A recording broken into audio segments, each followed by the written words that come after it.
प्यारे विद्यार्थियों, आप सभी को मेरा नमस्कार। मैं डॉक्टर नेमीचंद कुमावत, सहायक आचार्य हिंदी विषय, राजकीय महाविद्यालय की आपकी इस बीए पार्ट सेकेंड विषय हिंदी साहित्य के प्रथम प्रश्न पत्र की आज की इस ऑनलाइन कक्षा में मैं आप सभी का हार्दिक अभिनंदन और स्वागत करता हूं। प्यारे विद्यार्थियों, महर्षि दयानंद सरस्वती विश्वविद्यालय अजमेर के द्वारा जो आपका पाठ्यक्रम निर्धारित किया गया है इस प्रथम प्रश्न पत्र का, और ये प्रश्न पत्र हिंदी साहित्य के रीतिकालीन काव्य से संबंधित हैं। यानी रीतिकाल जो हिंदी साहित्य के इतिहास का तीसरा कालखंड है, जो जिसे दरबारी काव्य कहा जा सकता है। ये जितने भी कवि हैं ये किसी न किसी राजा के आश्रित कवि हैं और उनके आश्रय में रह करके इन्होंने जो काव्य लिखा श्रृंगारिक भावनाओं से ओतप्रोत, यानी श्रृंगार रस से ओतप्रोत काव्य, क्योंकि वो राजागण उस समय इसी की डिमांड करते थे कि जो कवि इन श्रृंगार रस की रचनाओं को बढ़ चढ़ कर के रूप में सुनाएगा, राजा को मोहित करेगा, उस समय इनको इनाम भी दिया जाता था। तो ये एक तरह से दरबारी काव्य हैं। और आपकी जो ये पाठ्यपुस्तक है रीतिकालीन काव्य, इस पाठ्यपुस्तक से आपकी मुख्य परीक्षा में जो प्रश्न पत्र आएगा उस प्रश्न पत्र में 3 व्याख्याएँ होगी और तीनों व्याख्याएँ 8-8 अंक की होगी। तो आपकी ये अंक योजना है। 3 व्याख्याएँ इन 8 कवियों की कविताओं से संबंधित होगी और वो व्याख्याएँ अथवा में होगी, दोनों में से एक करना। यानी कुल एक प्रश्न नंबर 1 होगा, उसमें क ख ग 3 व्याख्याएँ हैं और तीनों में अथवा अथवा होगी। कुल 6 व्याख्याएँ, इनमें से आपको 3 करनी है। 8-8 अंक की ये 3 व्याख्याएँ, 8-3-24 अंक आपके ये बन जाएंगे। फिर इसी पाठ्यपुस्तक के कवियों, उनकी काव्यगत विशेषताओं, भाव पक्ष, कला पक्ष, कवि से संबंधित, कविताओं से संबंधित 3 आलोचनात्मक प्रश्न होंगे और तीनों प्रश्न 16-16 अंक के होंगे। 16 × 16 × 16, यानी तीनों प्रश्न दूसरा, तीसरा और चौथा उनमें भी अथवा अथवा में होंगे। तो 48 अंक आपके इन 3 प्रश्नों के होंगे और 24 अंक आपके 3 व्याख्याओं के होंगे। इसके अलावा जो एक प्रश्न आपके 16 अंकों का और आएगा, और वो 16 अंकों का प्रश्न होगा रीतिकालीन विषयक इतिहास से संबंधित। यानी रीतिकाल के जो सिद्धांत है, जैसे अलंकार सिद्धांत और रस सिद्धांत आपके इस पाठ्यक्रम में हैं। साथ ही रीतिकाल की जो 3 काव्य धाराएँ हैं उनके बारे में प्रश्न बनेगा। नायक नायिका भेद, रीति का तात्पर्य, यानी रीति किसे कहते हैं, रीति के प्रकार, जैसे वैदर्भी रीति, गौड़ी रीति, पांचाली रीति, जिसको हमने पिछली ऑनलाइन कक्षाओं में पढ़ा। और एक प्रश्न नायक नायिका के विविध प्रकार जो होते हैं उनके ऊपर प्रश्न आएगा, जिसको हमने ऑनलाइन कक्षाओं में पढ़ लिया है। साथ ही रीतिबद्ध, रीतिसिद्ध और रीतिमुक्त 3 काव्यधाराएँ, इनके अंतर को भी हमने पिछली ऑनलाइन कक्षाओं में पढ़ा। और इसी तरह से अलंकार संप्रदाय और रस संप्रदाय से भी पिछली ऑनलाइन कक्षाओं में हमने अध्ययन किया। रस संप्रदाय से जैसे रस के प्रमुख अवयव, रस निष्पत्ति, इस तरह से आपका ये जो 16 अंकों का पाठ्यक्रम था वो हमने पिछले ऑनलाइन कक्षाओं में पढ़ा है। साथ ही एक जो 12 अंकों का प्रश्न आएगा वो रीतिकालीन इतिहास से संबंधित होगा, जैसे रीतिकाल की प्रमुख परिस्थितियाँ, रीतिकाल का नामकरण जो विवादास्पद रहा है उसके ऊपर मैंने पिछली ऑनलाइन कक्षाओं में पढ़ाया। साथ ही रीतिकाल की प्रमुख प्रवृत्तियाँ या विशेषताएं, इनके ऊपर भी ये प्रश्न जुड़ा हुआ होगा। तो ये 12 अंकों का प्रश्न और एक 16 अंकों के प्रश्न से संबंधित पाठ्यक्रम को हमने पिछली ऑनलाइन कक्षाओं में पढ़ा।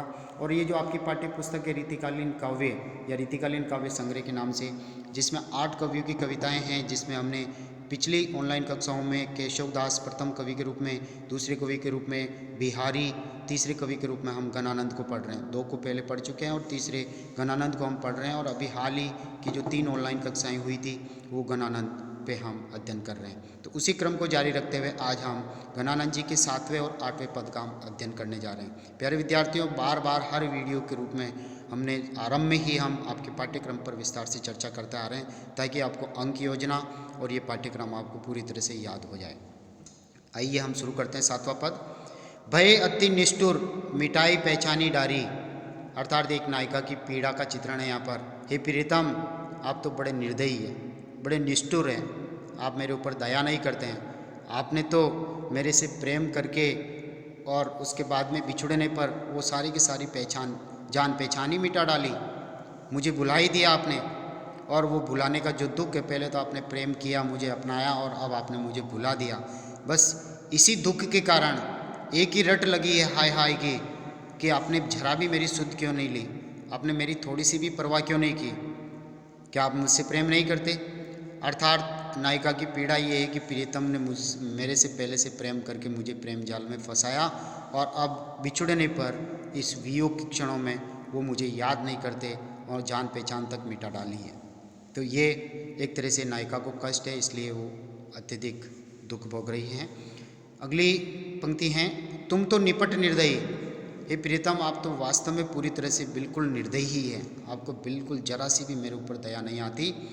गई भूली सुधी, यानी कहने का तात्पर्य जो हमारे साथ की जो पूर्व स्मृतियाँ थी, संयोग के क्षण की, मिलन के क्षण की जो मधुर स्मृतियाँ थी, उनको आपने भुला ही दिया।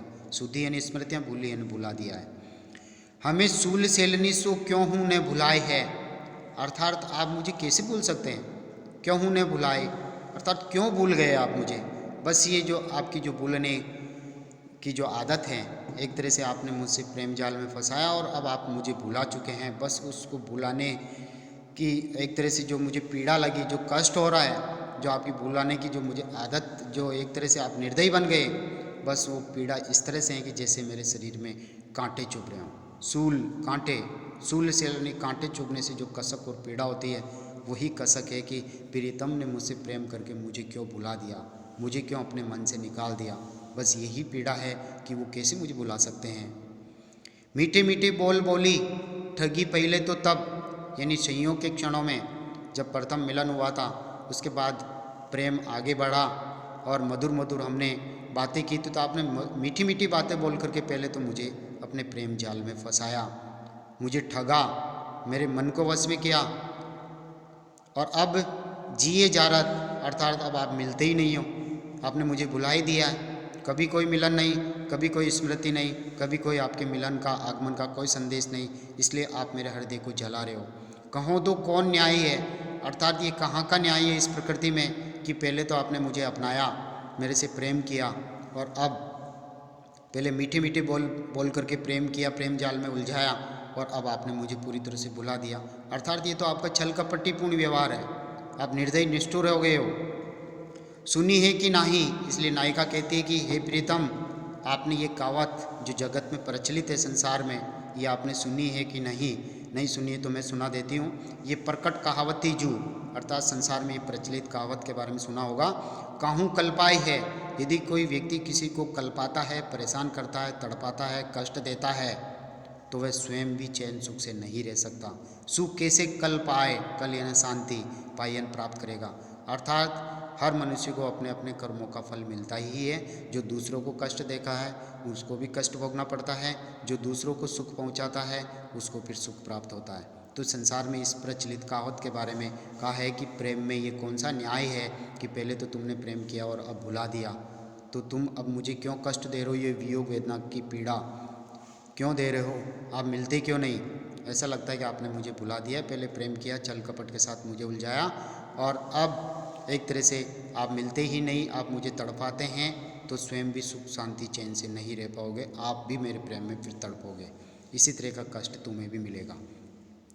8वें पद की ओर हम आगे बढ़ते हैं। 8वां पद है, मीत सुजान अनित करो जिन, जिन यानी मत, मीत यानी मित्र, अर्थात ही प्रीतम सुजान, तुम इस तरह से अन्याय मत करो, यानी गणानंद कवि कह रहे हैं कि इस तरह से तुम मेरे प्रति अन्याय मत करो।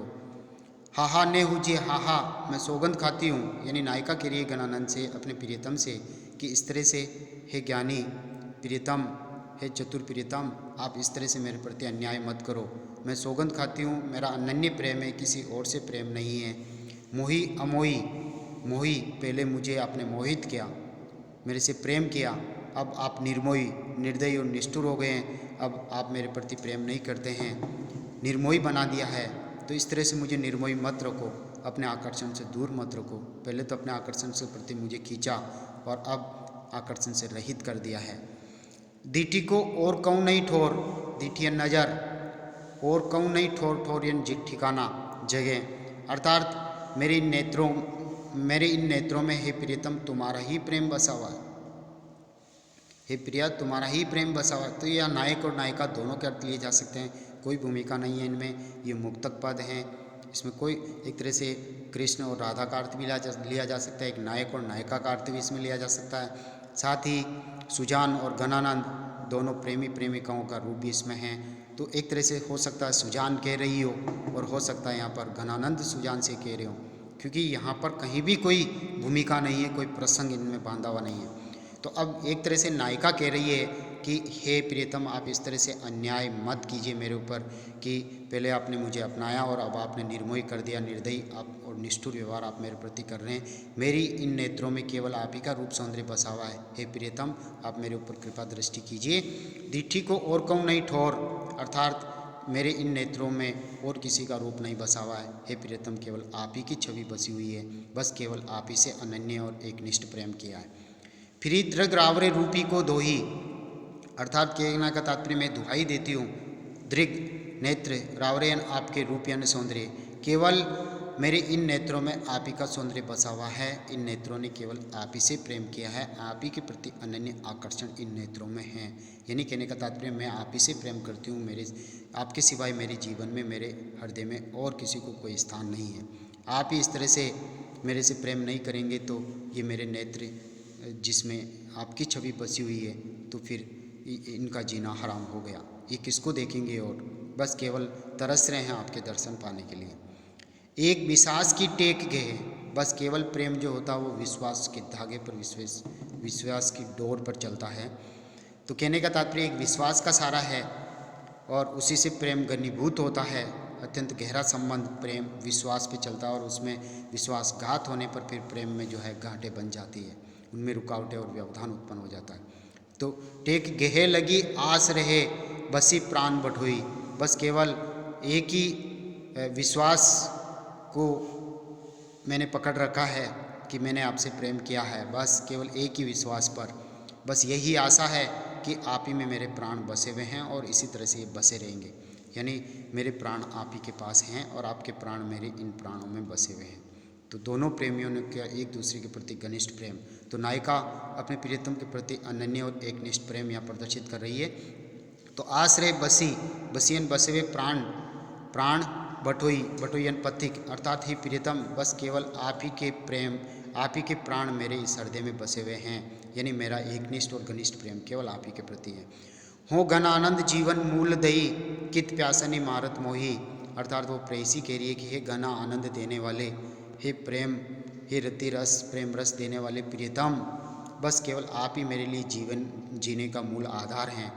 यानी कहने का तात्पर्य हे देव, केवल आप ही के प्रेम को आधार मान करके मैं जी रही हूँ। तो मेरे जीने का मूल सहारा आप ही का ही प्रेम है, आप ही ने वो प्रेम मुझे दिया। कित प्यासने, अर्थात मेरे प्राण आप में अटके हुए हैं, इसलिए आप मुझे दर्शन दीजिए, आप मुझसे मिलिए, आपके दर्शनों के लिए मेरे नेत्र जो है प्यासे के प्यासे हैं। तो कहने का तात्पर्य कित प्यासने, आप क्यों प्यासे मार रहे हो मुझे, मारत मोही, अर्थात दर्शन दे करके मेरी प्यास को शांत करो, मेरे से मिलन करो। तो एक नायिका की वियोग वेदना का चित्रण इसमें है और वह नायिका अपना अनन्य और एकनिष्ठ प्रेम अपने नायक के प्रति इस पूरे पद में प्रदर्शित करती हैं कि मेरा और किसी अन्य पुरुष से कोई प्रेम नहीं है। हे प्रियतम, केवल आप ही से मैंने एकनिष्ठ और घनिष्ठ प्रेम किया है और प्रेम जो है केवल विश्वास के आधार पर चलता है। आप मेरे ऊपर विश्वास कीजिए कि मेरा प्रेम केवल आप ही के प्रति है, अन्य किसी पराये पुरुष से नहीं है। तो प्यारे विद्यार्थियों, आज की इस ऑनलाइन कक्षा में हमने 7वें और 8वें पद का अध्ययन किया। अगली जो ऑनलाइन कक्षा होगी उसमें हम 9वें और 10वें पद का अध्ययन करेंगे। प्यारे विद्यार्थियों, एक बार पुणे में आपको कहना चाहता हूँ कि जो विद्यार्थी अभी तक व्हाट्सएप ग्रुप से नहीं जुड़े हैं वो अपने एंड्रॉयड फ़ोन के नंबर जो है हमें हमारे व्यक्तिगत नंबर पर सेंड करें ताकि हम उनको व्हाट्सएप ग्रुप से जोड़ सकें, ताकि व्हाट्सएप ग्रुप में जो इन वीडियोज़ के जो लिंक और पीडीएफ नोट्स जो हम भेज रहे हैं ताकि आप अपनी ऑनलाइन पढ़ाई जारी रख सकते हैं। साथ ही ये वीडियो जो है कॉलेज के CCE राज चैनल पर हम अपलोड कर रहे हैं, आप वहाँ से भी ओपन करके दे सकते हैं।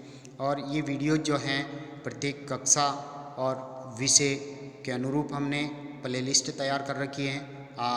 उसको एक ही प्लेलिस्ट में जो लिंक दिए गए हैं विषयवार कक्षावार, उसको आप ओपन करेंगे तो अब तक के सारे वीडियोज आपके सामने ओपन हो जाएंगे। उससे आप अपनी ऑनलाइन पढ़ाई जारी रख के अधिक से अधिक लाभान्वित हो सकते हैं। तो प्यारे विद्यार्थियों, और यदि कोई विद्यार्थी पहली बार इन वीडियोज़ को देख रहे हैं, चैनल को देख रहा है, तो इन्हें वो लाइक और सब्सक्राइब जरूर करें, क्योंकि आप जब तक सब्सक्राइब नहीं करेंगे तब तक महाविद्यालय में आपकी ऑनलाइन उपस्थिति सुनिश्चित नहीं हो सकेगी। इसलिए आप इस चैनल को लाइक और सब्सक्राइब जरूर करें। Thank you. अगली ऑनलाइन कक्षा में हम 9वें और 10वें पद का अध्ययन करेंगे। तब तक के लिए आपको धन्यवाद। जय हिंद, जय भारत।